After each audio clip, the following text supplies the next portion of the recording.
Dans cette vidéo, je vous propose de continuer la modélisation de notre montre.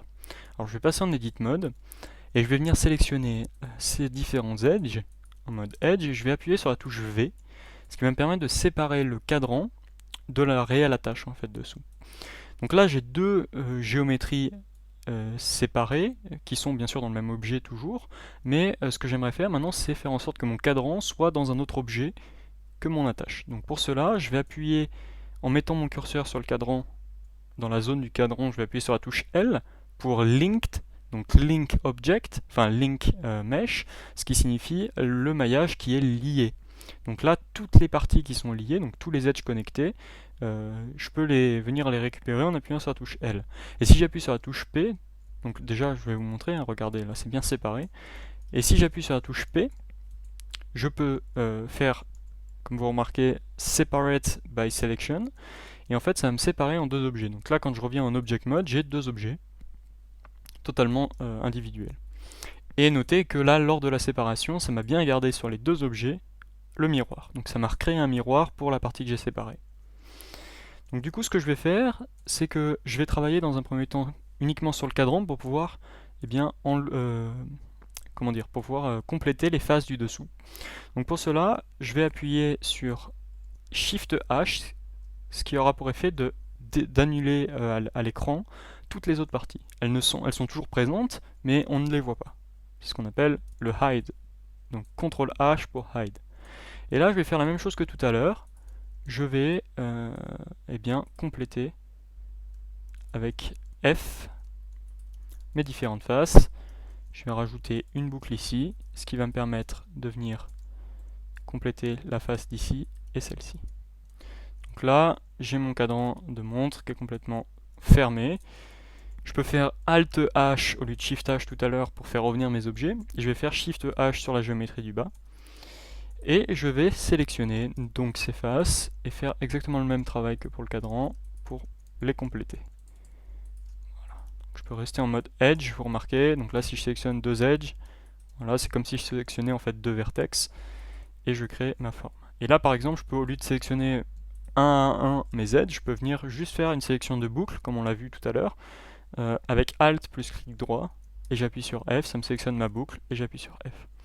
Donc voilà, donc là j'ai réellement deux parties qui sont distinctes, ce qui va me permettre de travailler plus aisément sur une partie ou sur l'autre. Donc sur la partie du dessus, ce que je vais faire, c'est que je vais faire sortir chacune de ces faces en extrusion. Donc je vais les sélectionner, et ça va me permettre en fait d'extruder ces faces, mais j'aimerais les extruder individuellement. Si je fais une extrusion, pour le moment ça m'extrude chacune de mes faces ensemble en tant qu'un bloc. Moi j'aimerais que ça me les extrude une par une. Donc là je vais faire soit Alt E, soit aller directement dans le panneau Tools, ici Extrude Individual, donc Alt E c'est aussi bien, et je vais faire Individual Face. Et là quand je fais une extrusion, ça va m'extruder chacune des faces individuellement. Donc j'ai oublié la face de derrière. Voilà, donc en fait je peux faire carrément une boucle avec Alt plus clic droit. Et donc je vais faire Alt E et je vais faire ma petite extrusion. Voilà, comme ceci. Ce que je vous propose de faire ensuite, c'est de décocher momentanément le clipping, parce qu'en fait ces points ils sont collés, fusionnés. Donc je vais les détacher.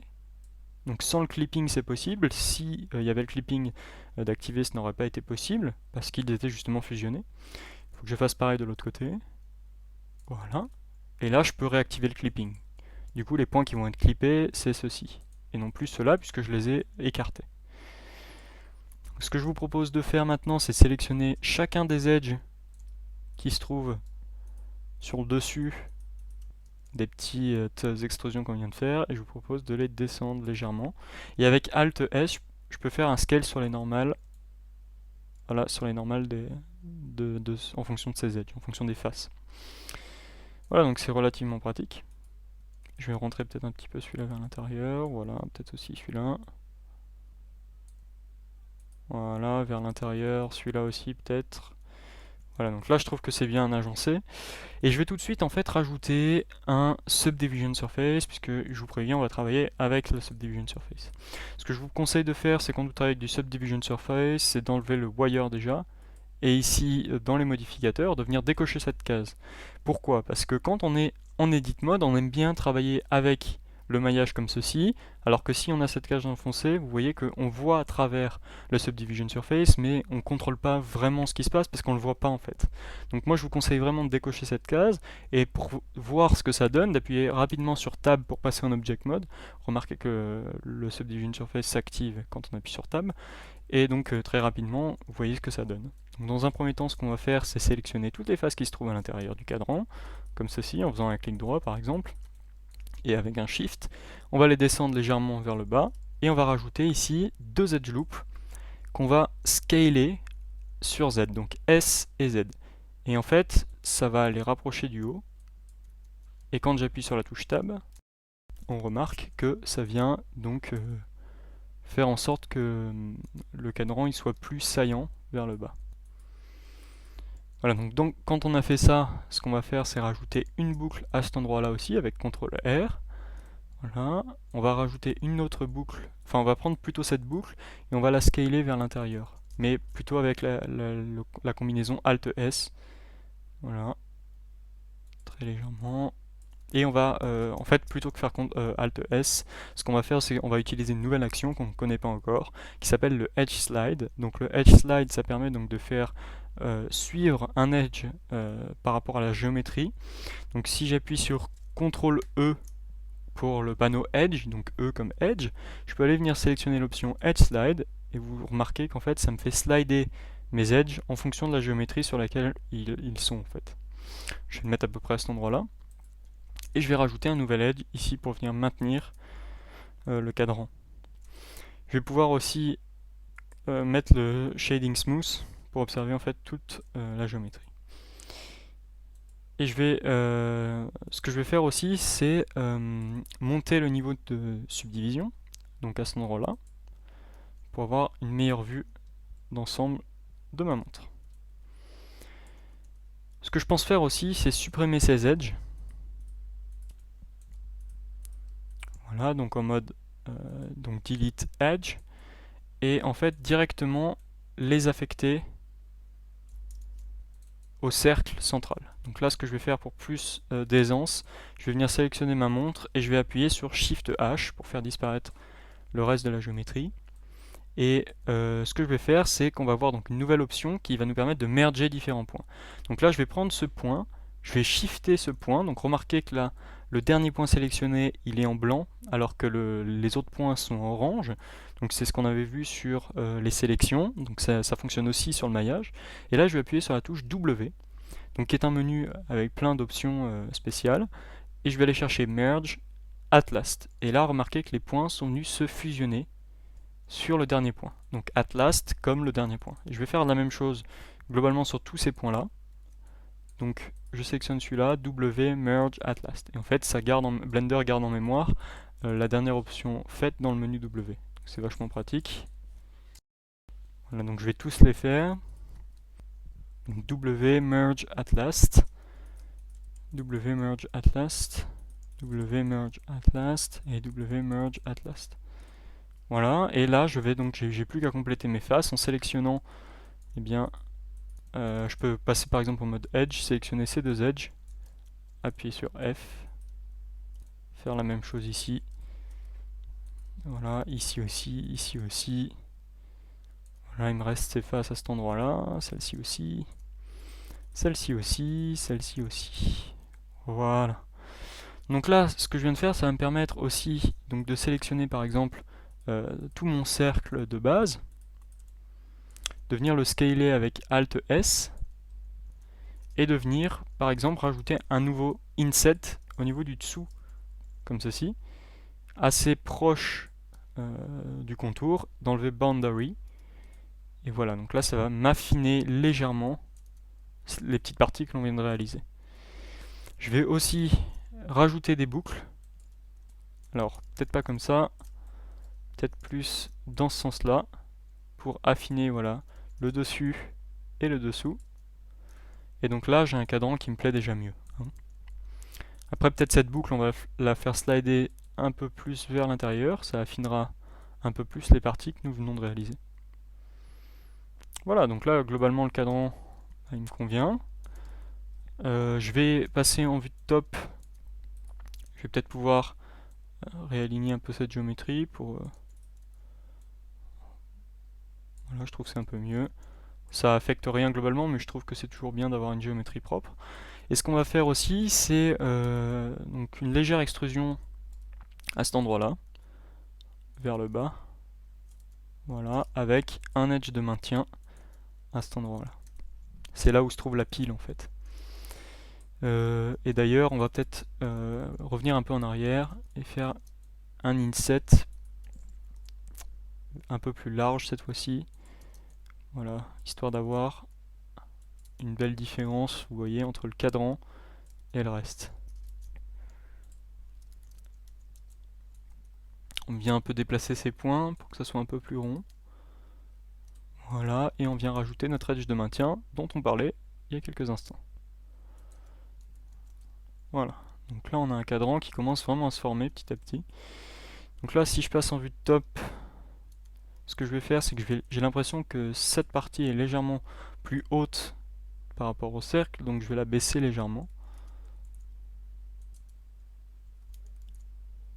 Donc avec SZ, voilà, là je pense que c'est un peu mieux.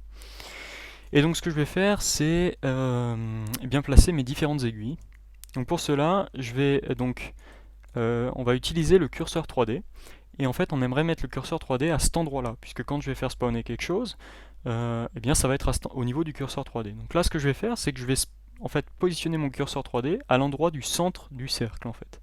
Pour ce faire, je vais faire Shift S comme snap, et je vais faire cursor to selected. Et là, en fait, ça veut dire amener le curseur sur la sélection.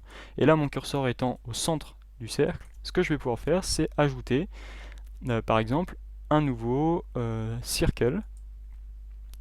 Donc le cercle s'ajoute bien là, d'ailleurs, si on regarde en transparence, il est bien là. Je vais lui mettre 8 côtés, parce que comme c'est relativement petit, on n'a pas besoin de beaucoup de géométrie. Et je vais le monter légèrement, par exemple à cet endroit-là. Je vais le scaler encore un petit peu. Et ce que je vais faire, c'est le mettre légèrement en dessous du cadran, faire une première extrusion en mode édition, pardon. Je vais refaire une nouvelle extrusion que je vais scaler, un peu plus vers l'intérieur, et là, je vais faire une extrusion vers le haut, à peu près jusque là. C'est en fait la petite partie qui tient les aiguilles qu'on est en train de faire. Et là, je vais pouvoir fermer ma face en sélectionnant par exemple cette face en appuyant sur F. Je vais faire Alt, clic droit, j'appuie sur F et ça vient me compléter la face ici. Et donc là, je peux juste, si je mets un smooth et par exemple que je rajoute une boucle ici, une boucle ici, une boucle à cet endroit-là, voilà, je devrais avoir quelque chose qui n'a pas besoin en fait de subdivision surface, comme vous pouvez le remarquer. Donc à l'intérieur, je vais peut-être même bomber un petit peu le dessus, comme ceci. Donc en faisant un scale, une extrusion et un nouveau scale, ça me fait une sorte d'arrondi, un peu comme une vis. Et là, ce que je vais faire, c'est que je vais sélectionner une des boucles, qui va me servir d'aiguille en fait, de base de l'aiguille. Je vais faire Shift D, comme duplicate. Vous voyez, ça me duplique de la géométrie. Je vais scaler légèrement tout ça, qui est en fait la base de l'aiguille. Je vais pareil faire Fill a Face, donc en sélectionnant bien, des boucles et en appuyant sur F. Donc là, j'ai ma nouvelle face qui correspond à mon aiguille. Je vais mettre dessus, je vais appuyer sur L pour venir sélectionner, comme on l'a fait tout à l'heure, la géométrie qui n'est pas attachée à une autre. Je vais faire une légère petite extrusion vers l'intérieur, comme ceci. Vraiment très très légère. Et en fait, là, on va faire la trotteuse. Hein. Donc pour faire la trotteuse, ce que je vais faire, c'est que sélectionner une partie, faire une extrusion, à peu près comme ceci. On va plutôt prendre le haut, comme ceci. Je vais me mettre en vue de top.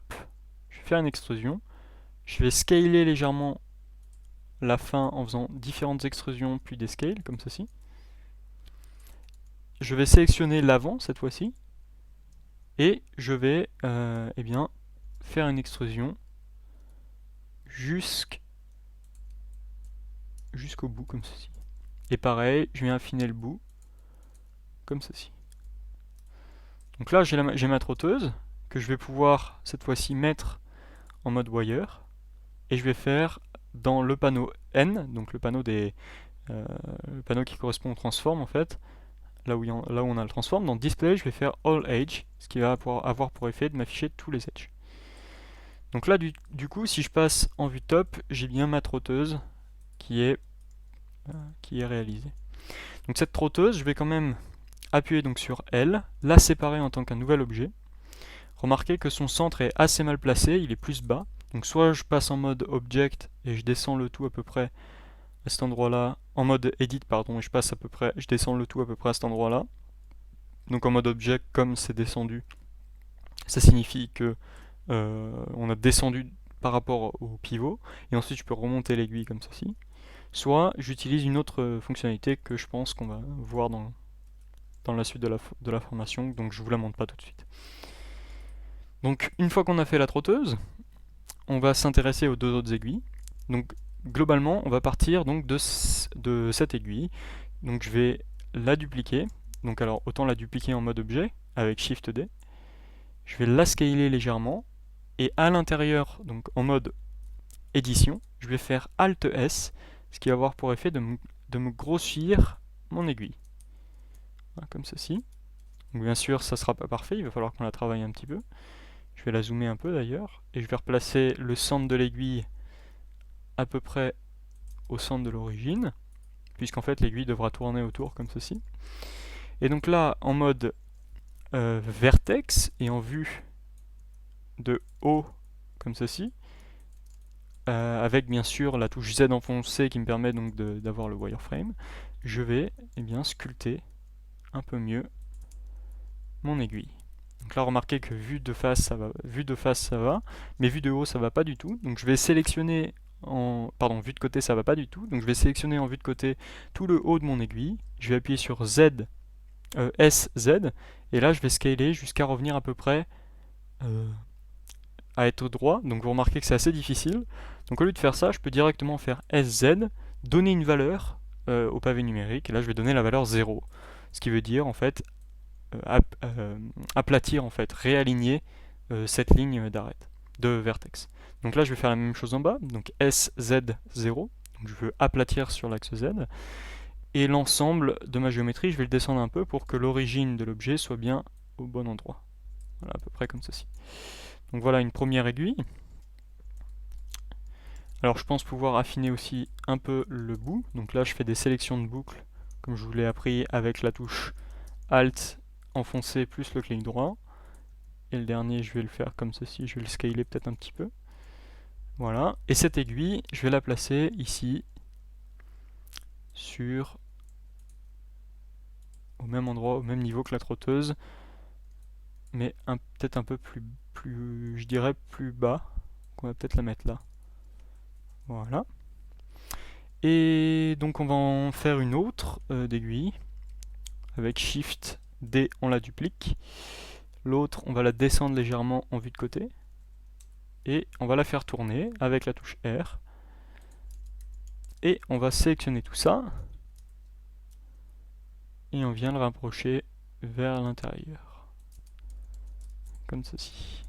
Donc là, globalement, on a nos trois aiguilles qui sont en mesure de tourner, bien sûr. Donc si on veut changer l'heure, on peut le faire. Par exemple, je sais pas, on va les positionner comme ça. Et on pourra l'animer aussi, bien sûr. C'est ça qui est intéressant.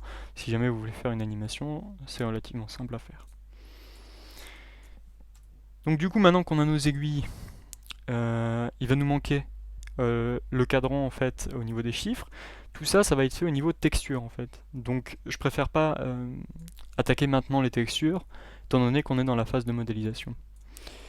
Ce que je vais faire pour continuer ma montre, c'est venir faire réapparaître le bracelet, et on va travailler un peu plus sur le bracelet.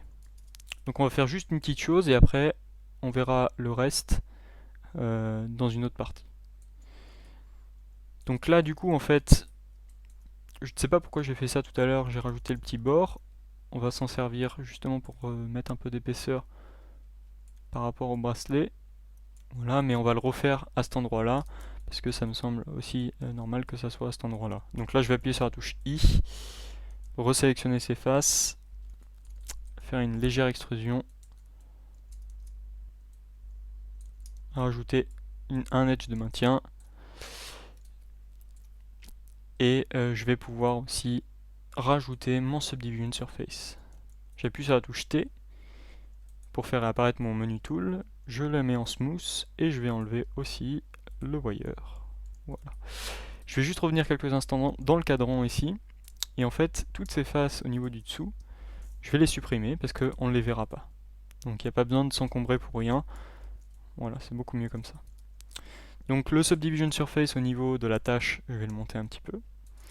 Et je vais rajouter une boucle vers le haut, une boucle vers le bas, ce qui va avoir pour effet, remarquez, de bien me maintenir mes edges.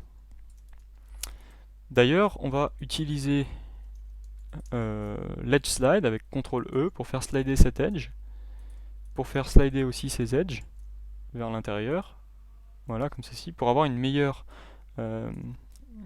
forme, je dirais, au niveau de l'arrondi. Le problème, c'est qu'on l'a fait en haut, mais ça ne nous l'a pas fait en bas. Donc l'idée, en fait, ça serait donc de supprimer le bas, en mode face, pardon. Donc de supprimer toutes les faces du bas, et de venir ici cocher la case Y, pour rajouter en fait la symétrie, aussi en Y. Donc là, je vais aussi faire slider cet edge. Voilà, alors remarquez que peu importe si on est en vertex ou en mode vertex ou en mode edge, un edge c'est quand même 2 points de sélectionner, ça change absolument rien. Voilà. Donc ce que je vous conseille ensuite de faire, c'est de changer un peu la forme de l'accroche ici. Donc ce qu'on va faire, c'est qu'on va la réduire d'ailleurs un petit peu en termes de taille. Donc je vais faire un scale sur Y, voilà, comme ceci, rentrer un peu le tout. Et je vais en fait réaliser une plus belle courbe vers l'intérieur comme ceci, ce qui me semble un peu plus élégant comme ceci. Voilà. Donc je vous propose de continuer notre montre dans la prochaine vidéo. A tout de suite.